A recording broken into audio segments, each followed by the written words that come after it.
Hoje nós vamos falar de péssimos hábitos de músicos, né? Então, se você não me conhece, eu sou Matheus Starling, Daniel Figueiredo, para o canal da Starling Academy of Music, feito para músicos de todos os níveis, estilos e capacidades e gostos diferentes. E se você não é inscrito, se inscreve, coloca lá o sininho, porque senão não vai receber as notificações. E é importante que você curta, comente e dê sugestões de vídeos, porque a gente está sempre usando para vídeos novos, tá bom? Então eu vou começar com um péssimo hábito que um músico pode ter. Não tem esse hábito, que é deixar para ensaiar a música no ensaio. O que às vezes pode parecer que é estranho, né? Porque o ensaio não é para ensaiar. O ensaio é para você ensaiar com a banda, mas você precisa chegar com o conteúdo pronto, né? Isso é uma coisa que particularmente me deixa muito furioso. Se eu toco com um músico que chega lá e fica passando a música na hora, cara, eu não vou chamar de novo, você, com certeza. Eu sou um cara que leva isso muito a sério, né? Recentemente eu tenho feito alguns trabalhos que são músicas complicadas, eu preciso ensaiar as músicas em casa. Até o próprio trabalho, né? Que a gente vai começar a ter uma sequência agora de shows do Matheus Starling e Daniel Figueiredo, tem que passar as próprias músicas do trabalho. Sim. Chega no ensaio, tem que estar com as músicas em cima. Ninguém vai ficar esperando. E cara, peraí, como que é essa melodia aqui mesmo? E eu gosto, como eu falei, já falei anteriormente em outro vídeo, eu gosto de memorizar.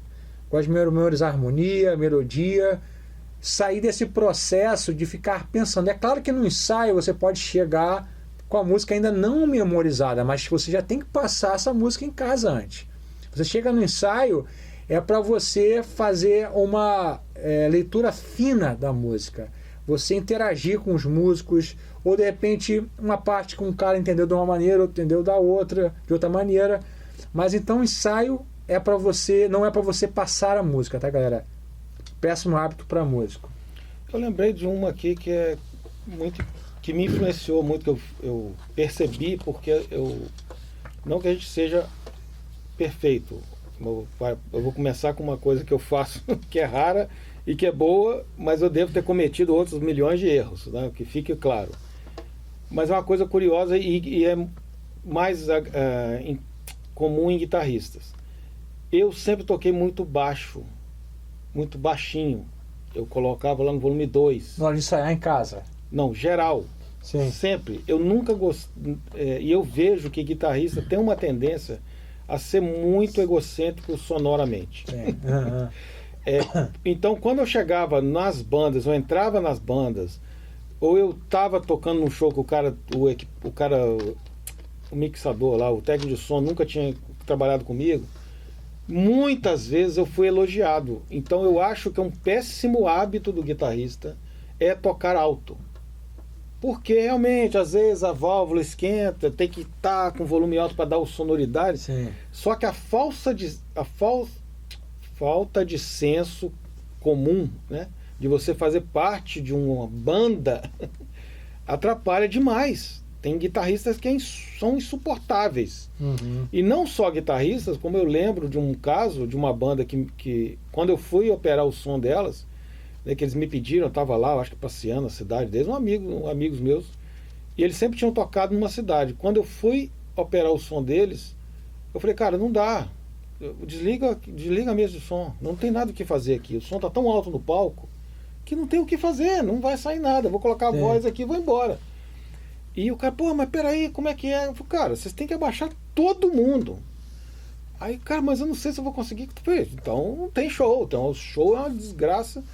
Aí, vamos fazer um teste. Abaixou todo mundo o som da banda melhorou absurdamente. Uhum. As pessoas que estavam lá parecia que estavam assistindo um milagre. E era apenas o volume. E muito... Começava o guitarrista, aumentava aqui, o baixista para compensar lá, o tecladista para aqui, dá pouquinho e grava aquela bagunça. Com o tempo, teve com o advento do INIR, essas coisas melhoraram um pouco. Mas mesmo assim, esse eu acho um péssimo hábito, as pessoas não controlarem o seu volume em prol do resto. Péssimo hábito, chegar atrasado. Isso é eu chego atrasado em várias coisas, mas nunca para um ensaio. Eu posso chegar atrasado num compromisso, uma reunião aqui em casa, uma festa, mas para ensaio eu vou te dizer que isso também é uma coisa que me chateia. Porque tem uma premissa que é todos somos iguais perante o tempo, né? Então, se você está chegando atrasado, você está prejudicando o tempo do amigo que está ali. Eu prezo muito por isso e a gente tem esse péssimo hábito no Brasil, né? Generalizado. Essa semana mesmo eu estava conversando com um aluno que estudou em Londres, né? Ele estudou áudio em Londres. E tá falando, pô, cara, é complicado, né, bicho? No Brasil, pô, o cara estudou em Londres, né? Que é a cidade pontual, né? Pô, galera, não tem compromisso, cara. Chega às vezes 50 minutos atrasado, 1 hora. Pô, o cara pagando estúdio, né, cara? É a hora de estúdio. Sim. Então, eu acho que isso é um péssimo hábito. Tem que ter responsabilidade, principalmente com o tempo das outras pessoas que chegam na hora. Sim. E também é um ciclo vicioso isso, porque você chega uma vez atrasado. O cara começa a perceber, cara, pô, fulano chega atrasado. Então eu vou chegar atrasado também para não ficar de bobeira. Então você vai criando essa bola de neve, né? Nossa, mãe daí. Então péssimo hábito, não chega atrasado. Mas o que você falou bem, a coisa de ficar comentando, né, falando mal dos outros músicos, que isso até teve um caso recente aí, né, bem gritante, absurdo, que também tem gente que tem esse hábito de ficar falando, ficar desmerecendo a carreira de outras pessoas, que tocam outro estilo. Aquilo lá eu faço com o pé nas costas, aquilo ali não sei o quê. Também isso pode ser que você, não sei se é possível, né, mas você tem que tentar. Se você tem esse hábito. É isso aí, cara. Esse é um câncer. E você percebe que eu sempre comento com minha esposa assim, às vezes você está com alguém próximo, uma pessoa que está começando uma amizade, um trabalho, ou entrou na equipe, é novo, e a pessoa começa a falar mal de outras pessoas, ela vai falar mal de você também, entendeu? É um raciocínio. Porque assim, já a pessoa já tá, ela entra nesse molde de expressar todos os sentimentos que ela tem contra outras pessoas falando. Meu irmão, o mundo não é um ventilador, bicho, entendeu? Você tem que se controlar nesse sentido. Então, isso é um péssimo hábito. O que eu falo que os trabalhos musicais, o pessoal reclama muito de panelinha. Mas por que tem panela? Porque não tem 1 milhão de trabalhos diferentes. Aqui no Rio de Janeiro, se você toca nas gigs sertanejas, tem as gigs sertanejas. Então, se você fala mal de um cara ali, a galera tá sabendo e você já não vai ficar mais ali, não vai trabalhar mais. Mesma coisa com estúdio, mesma coisa com as gigs de música instrumental. Então, pô, tem que ser polido nesse sentido, né, cara? Essa é uma coisa também de caráter, educação, até porque todo mundo tem falhas, né? Então, a gente precisa relevar isso e guardar pra gente, fala com a esposa em casa, fala com a mãe, fala com o pai, mas não passa isso para outros colegas. Eu acho importante, ao mesmo tempo, alertar as pessoas de problemas que você teve. Eu sou assim.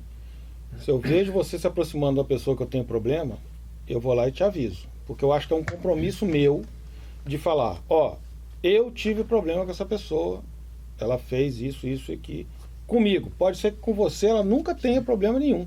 Sim. Porque isso acontece. Sim. Mas isso eu já fiquei chateado com pessoas que não quiseram me alertar.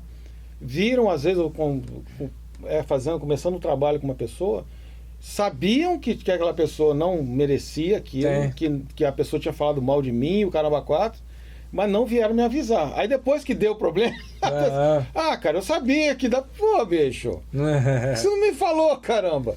Tem que ter um nível de intimidade também para chegar e falar para uma outra pessoa sem parecer que está fazendo. Mas se aconteceu com você, você tem provas do que aconteceu com você. E você levando desta maneira, cara, foi comigo, tá? Com você pode ser totalmente diferente. Eu sempre falo isso, cara. Cada pessoa é uma pessoa. Tem pessoas que funcionam 100% com uma e 0% com a outra. Então, cuidado comigo.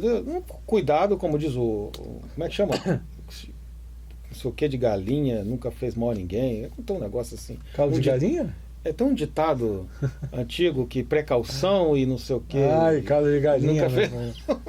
Por aí, das antigas. Das antigas. Outra coisa, o péssimo hábito de você não se vestir adequadamente para o trabalho que você está fazendo, né? Por exemplo, nas gigs de jazz você vê Michael Brecker, Joe Lovan, aqueles caras, tinha aquela calça jeans centropeito, né? Mas era a onda dos caras naquele momento, né? Agora você vai fazer um show de rock and roll, se vista rock and roll. Se você for fazer um show de jazz, de música instrumental, Porque às vezes o cara chega e vai tocar de bermuda, cara. Isso é meio complicado, né? A não ser que seja uma bermuda muito bem transada, né? Mas você tem que, quando for para tocar, irmão, se vista bem, seja preocupado com a sua aparência. Por exemplo, eu gosto muito de camisa lisa. Eu não gosto muito de camisa de botão. Uhum. Eu acho que não tem a ver comigo, camisa de botão. Eu até uso em algumas ocasiões. Mas tem essa questão de você se apresentar de forma que seja adequada ao trabalho e adequada à sua personalidade também, né? A gente talvez até faça um vídeo sobre essa parte de apresentação visual e de tudo. Eu me lembrei de um instrumentista que falou isso, que ele coloca que é mais importante do que o cara tocar bem para ele era o cara se apresentar bem. Eu não estou lembrando o Será nome. que foi o Rob Zombie? Não foi não? Naquele Não, era de jazz, cara. documentário Acho que até pianista de jazz.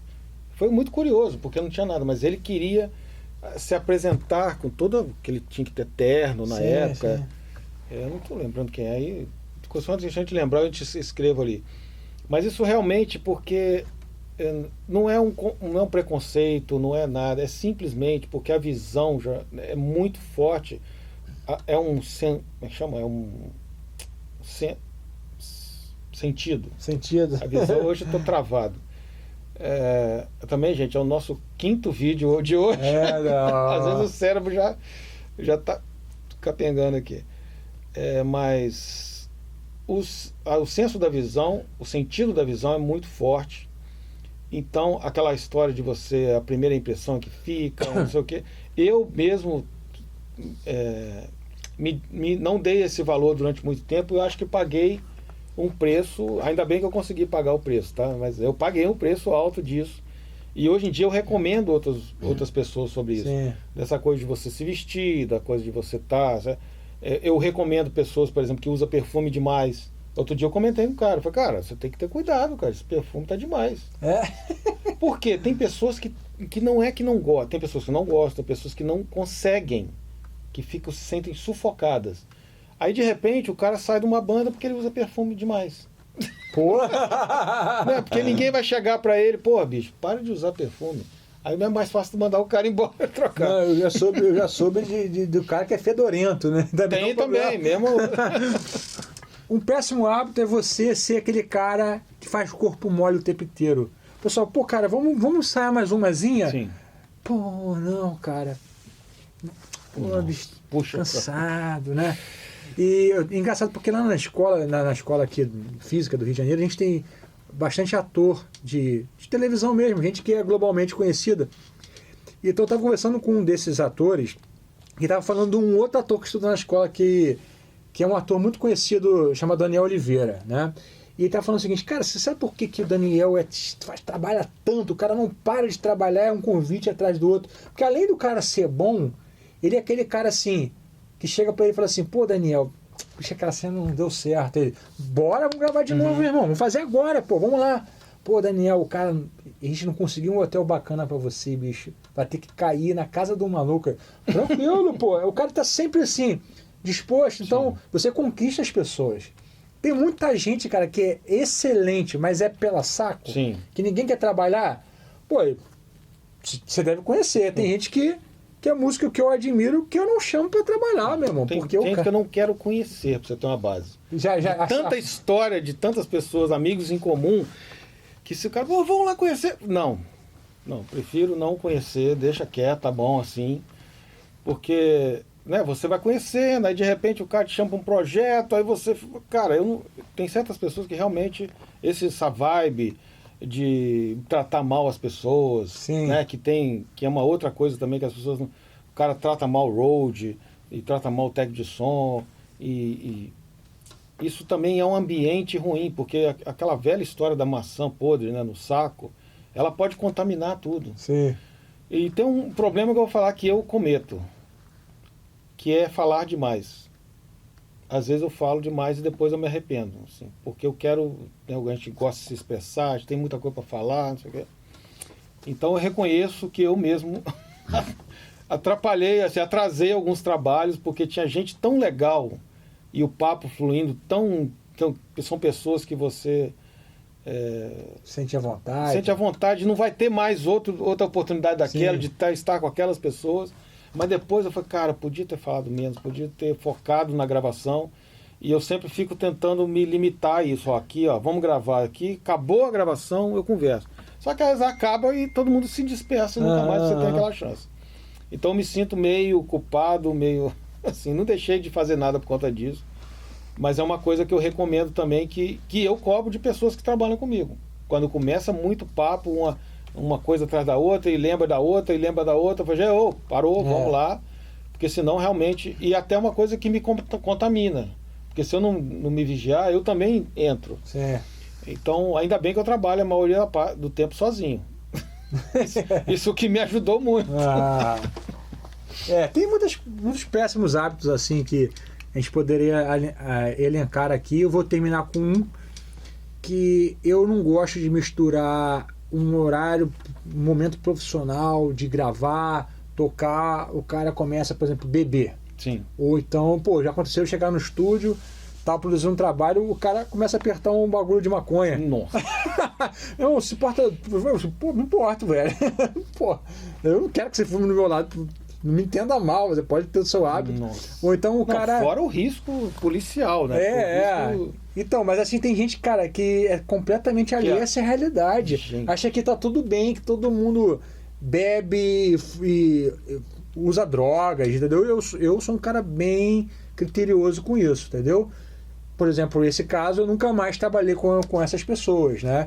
Eu gosto de ser profissional, cara, respeito o momento de trabalhar, cara, é o momento de estar centrado ali, 100% centrado, deixa para habilitar depois. Às vezes alguém pode achar que eu sou chato, mas eu prefiro trabalhar dessa maneira, é um conselho, que eu acho que isso é um péssimo hábito. Isso aí tem vários problemas, várias pessoas já foram que eu via pessoas lamentando que, cara, não dá. Aquele cara, tentei, cara, mas não dá, a bebida tá consumindo a vida dele, não sei o quê. E, cara, isso aí, milhões de histórias. Não é maioria, né? Eu sempre faço questão de falar sobre isso, porque eu faço o possível para tirar essa coisa que músico é drogado, músico é não sei o quê. Não é, com certeza, e cada dia eu vejo mais músicos considerados careta, cara que nem cerveja bebe. Eu vejo, na minha convivência, pelo menos eu vi assim, muito difícil você ver hoje um cara que fuma cigarro. O mundo mudou muito. Né? Mudou muito. E eu faço questão de... As pessoas sabem do malefício disso hoje em dia. Você vê que coisa estranha, né? Você pega os vídeos dos anos 60 de música, cara, os caras fumavam no programa. Pô, uma fumaceira no programa, mano. E era super, assim, uma coisa vanguardista, né? Não, sou chique. Aí cara... começou a morrer outro, o mundo mudou. Hoje em dia no Brasil mesmo, a gente tem leis fortes que... E, inclusive, é uma coisa agora que você percebe. Eu quase não vejo mais pessoas fumando, porque elas têm que fumar isoladas, né? Você não pode fumar mais num ambiente que é compartilhado. É crime, inclusive, né? Tem lugares realmente que você nem na rua mais pode fumar. Eu acho que em Nova York você não tem nem na rua. Você vai ter que arrumar lá dentro da sua casa, sei lá. Porque o negócio foi apertando, porque realmente faz mal coletivamente. E a bebida, cara, entendeu? Você leva para um lado que você falou, cara. O cara sai ali, vai para um âmbito, e não é uma cervejinha ou outra. Geralmente quem faz isso é que vai aí. Chega no final do ensaio, já não sabe nem o nome dele mais, já tá... Eu não tô vendo as frequências. Aí, cara, eu lembrei de uma coisa que já aconteceu comigo. A pessoa não levar encordoamento, não levar cordas extras. Isso é um hábito também que eu achava um absurdo e que eu acho que tem que ser, cara. Se você tem instrumento que troca corda, você não levar um encordoamento é uma coisa bem... E troque a corda um dia ou 2 dias antes também, né, cara? Pra estar com a corda com timbre novo, né? Às vezes o cara chega pra gravar uma guitarra com corda de um mês, irmão, não dá. O cabo, eu já porra, tem umas histórias muito doidas, quando eu lembro. Um cara que eu chamei para gravar uma vez, que era meu aluno no IATEC, ele tocou lá e muito legal. Esse cara merece ser gravado. Eu tava produzindo um disco que ia ter um monte de artista, de Natal, muito legal. Eu chamei o cara para tocar. Mas isso foi inocente, é um caso curioso, mas ele não teve culpa. Ele foi gravar, chegou, tocou no estúdio. Eu falei, beleza. Meu pai tá estacionando o carro. Tá. Ele vai trazer o teclado, você quer ajuda? Não trouxe teclado, não. Não pensei que tinha no estúdio. A primeira gravação dele, ele achou que o estúdio tinha milhões de teclados melhor do que o dele. Por sorte, tinha um DX7 lá, porque não era o estúdio meu, assim, né? Eu era sócio e era um estúdio de gravação. Eu tinha um estúdio de produção em casa. Pô, mas tocou bem? Porra, aí eu tirei um DX7 lá como é que chama? Das teias de aranha, ligou e ele toca muito bem. Mas foi engraçado, né? A situação do cara ir para uma gravação e não... Ah, cara, o meu teclado eles não vão querer usar. E o teclado dele tinha um som bom. Mas foi muito curioso. Então é isso, galera. Deixem os comentários, sugestões. Fiquem na paz.